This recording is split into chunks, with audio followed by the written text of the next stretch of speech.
Welcome na usab sa atong pamalandong sa pulong. Ang kaluwasan pinaagi lamang sa grasya episode 28. Apan ang ebidensya nga imong gidawat ang gasa sa grasya mao nga ikaw magbunga sa mga maayong buhat. Unsay buhaton sa agalon sa tanom nga wala nagapamunga? Kay ang matag usa kakahoy nga wala nagapamungag mga maayong bunga pagaputlon og igasilibay ngadto sa kalayo.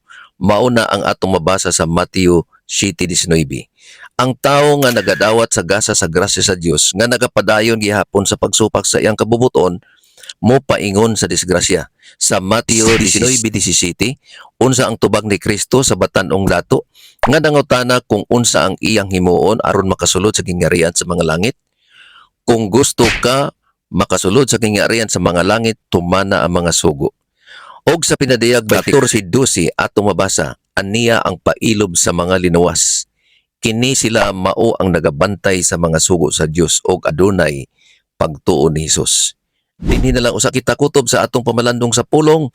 Kita ta sa sunod natong pamalandong. Ang Dios mag-amping kanatong tanan.